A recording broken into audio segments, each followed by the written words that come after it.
Welcome back to the Deep Dive, where we analyze complex sources and extract the actionable insights you need to get ahead.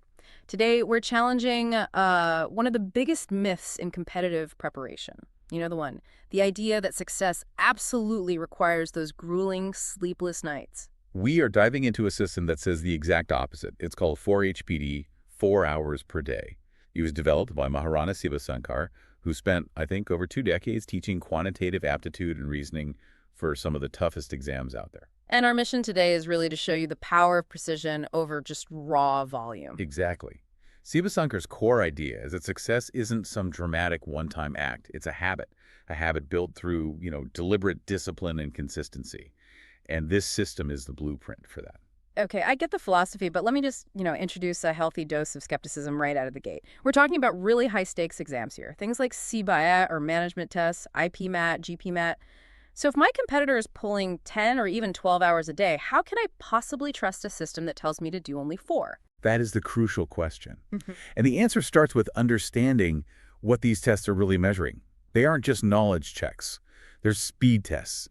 They're decision-making tests, agility tests. Right, it's about how you perform under pressure. Precisely.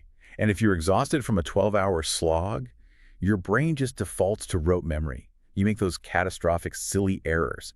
The whole point of the 4-HPD rule is to make sure you bring a fresh, sharp, agile mind to the table every single day. Because burnout is the enemy of intelligence. That's the mantra. It's all about quality and timing, not just sheer quantity. Okay, so let's unpack the math behind this claim.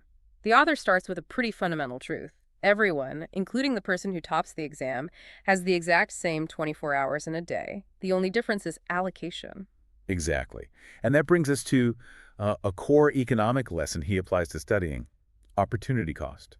Every single time you say yes to one thing, you're automatically saying no to something else. He uses this wonderful illustration, the free movie ticket analogy. It costs you 0 money, but it demands 4 hours of your time. So what's the real cost? Well, if you're prepping for a high-level aptitude test, those 4 hours could mean mastering a whole topic like time, speed, and distance. A topic that could be worth 4, maybe even 8 potential marks. Suddenly, that free movie looks incredibly expensive when the price tag is 8 marks. And the hidden costs are often worse. Let's talk about the social media tax. Oh, this is a big one. You plan a 20-minute break, right? But what you're really doing is trading your peak mental state Your best focus energy. for these cheap, easy dopamine hits. So when you try to go back to, I don't know, complex algebra, your brain is just scattered. It's passive. So you didn't just lose 20 minutes. You lost your highest quality mental capacity. Yes, that's the real tax. And that kind of inefficiency is exactly why consistency always trumps intensity. Which brings us to the magic of compounding. It's not addition. It's exponential growth. The analogy that really resonates here is the tale of the Chinese bamboo tree. You water it for 4 full years, and you see absolutely nothing above the ground. Nothing. Then all of a sudden, in year 5, it shoots up 80 feet in just 6 weeks. So the visible growth was fast, but the real work was invisible. All those years building that massive, dense root system underground. Your 4-HPD is that root system. You're building calculation speed, intuition, vocabulary, logical patterns, day by day. You might not see it in your early mock scores, but if you stay consistent, that growth will come, suddenly and dramatically. And the numbers behind this are they're undeniable with the 1% rule. They are. If you improve by just 1% every day, you don't end the year 365% better. Not even close. You end up almost 40 times better than where you started. But if you slack off, get 1% worse each day. You drop to basically 0. It's a stark contrast. It proves why 4 hours of deliberate consistency will always beat sporadic 14-hour days of exhaustion. Okay, so we've established the why. Consistency, high quality time. Let's shift to the how. What tools does Sivasankar recommend for maximizing those 4 hours? The first thing is a mindset shift. He says, you cannot manage time, you can only manage yourself. It's all about focus and energy. I like that. The first tool he offers is the Eisenhower matrix. It forces you to categorize everything by urgency and importance. And most of us, I think, get trapped in the urgent quadrants. Firefighting. Exactly. Assignments due tomorrow, texts you have to answer right now. But the real growth, the important stuff, that happens in the important but not urgent quadrant. That's where your 4-HPD prep lives, along with exercise, sleep, planning for the future. If you ignore that box, it eventually becomes urgent and overwhelming. The goal is to live in the important box proactively. Okay, tool number 2, eat that frog. A classic from Mark Twain. If your job is to eat a slimy frog, do it first thing in the morning so you don't have to stare at it all day. And for exam prep, the frog is usually that subject you fear the most. For many, that's quantitative aptitude. That's my frog. Mine too. The recommendation is to tackle that frog in hour 1 of your 4-HPD. That immediate win gives you this massive psychological lift. It sets a tone of success for the entire day. And the final tool is about deadlines. Parkinson's law. Work expands to fill the time available for its completion. The example he gives is perfect. 2 students have to write an essay. Give one a week. And they'll take 4 days to procrastinate and 2 hours to panic write it at the end. But give the other one just 45 minutes before the bus leaves. And the essay gets done efficiently.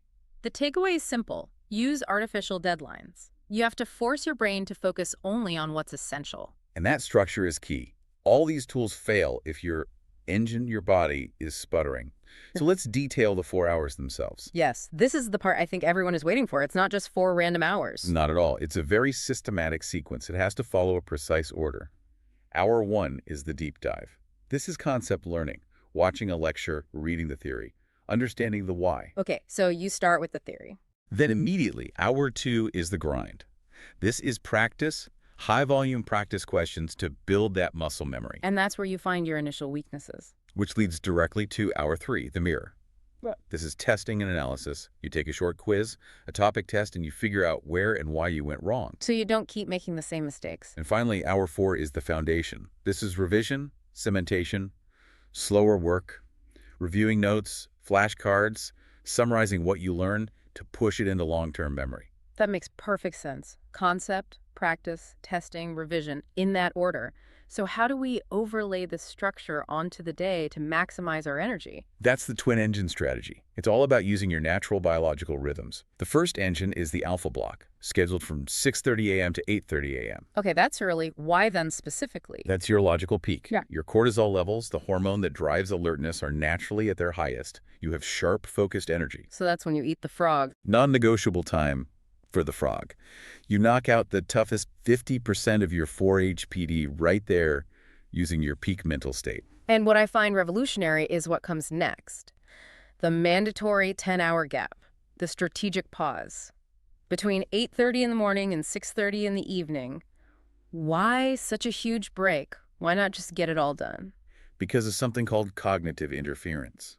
If you studied for 4 hours straight, the information from hour 3 would start to overwrite the stuff from hour 1 before it had a chance to consolidate. I see. That pause is crucial incubation time.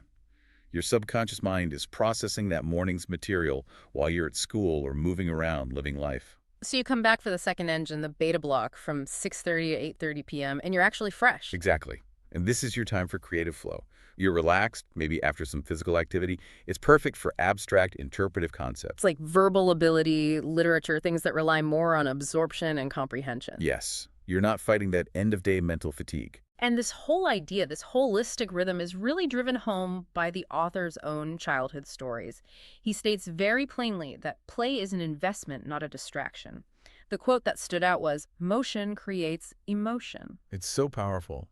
And his routine shows he lived it. Yeah. The morning ritual wasn't some leisurely walk. No, it was a rigorous swim or intense physical exertion in the village river. It's a deliberate choice. You're clearing out the mental clutter, building resilience. It's like a physiological shock to sharpen the mind. And that balance continued right into the evening with the nightcap ritual, a light walk after dinner. Which seems small, but it aids digestion, which leads to deeper, more restorative sleep. And it all connects. Better sleep means better memory, which means a sharper mind for the next morning's alpha block. So if the rhythm manages your energy, the last piece of the puzzle is the preparation rituals that actually ignite the brain for focus. He makes a great point that outside motivation is temporary, like a matchstick. Right. Self-motivation has to burn internally, like the sun. And the main way he recommends triggering that is in Chapter 5. The pen is the ignition writing to think.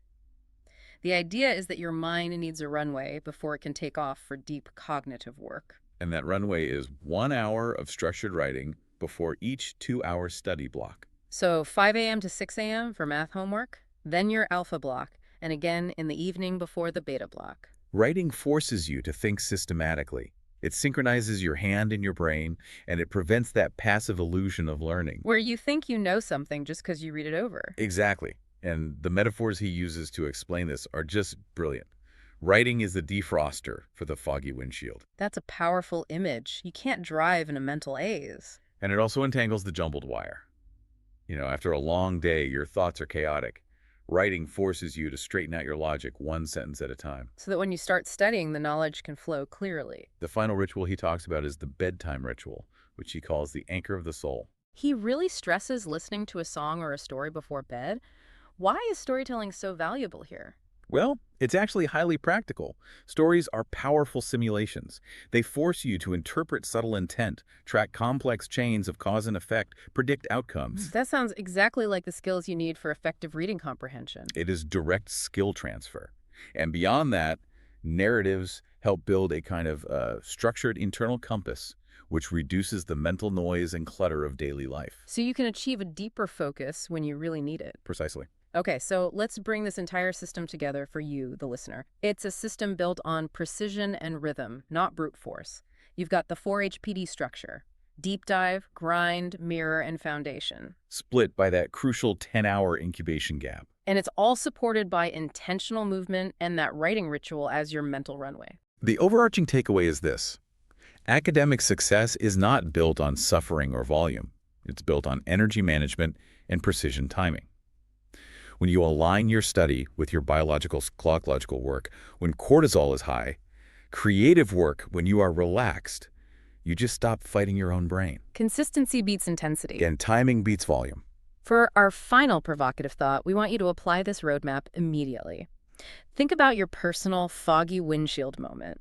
That time of day when your focus reliably hits its lowest point. Maybe it's right after lunch or when you get home from school. Instead of giving in and scrolling, try using that principle that motion creates emotion. Consider what would happen if you scheduled just a 20-minute burst of physical activity. A brisk walk, some stretching. Think about how that could instantly reset your brain and clear that fog, making your very next study block infinitely more productive.